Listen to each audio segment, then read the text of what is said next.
राज्य एवं महिला माने निज सुरक्षा पाई त्राही त्राही डाकिलेणी। घरे घरे महिला निजको असुरक्षित मानिलेणी। प्रतिदिन नारी हिंसा हत्याकांड धर्षण घटिबारे लागिछि।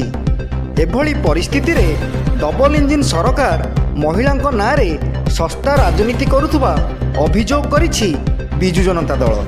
जाजपुर जिला दशरथपुर ठारे आयोजित महिला अधिकार अभियान रे जोगदेई बीजेडी नेता माने डबल इंजिन सरकार को समालोचना करथिले।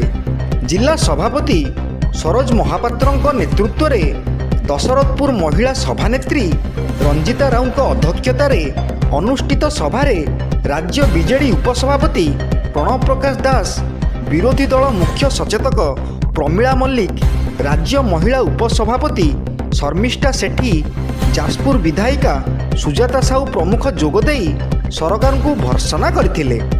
नारी मानंकु आगकु आसीबा पई प्रबाद पुरुष बिजु पट्टनायक और तांको सुपुत्र नवीन पट्टनायक उद्यम सर्वाग्रे रहिबो। एही वार्ता प्रति घरे घरे पहुंचाइबा पई बीजेडी पक्षरु एभली नारी अधिकार यात्रा करा जाउछि एवं डबल इंजिन सरकारंको डबल धोका विषय रे घरे घरे वार्ता पहुंचाइबा पई लक्ष्य रखा जाइछि।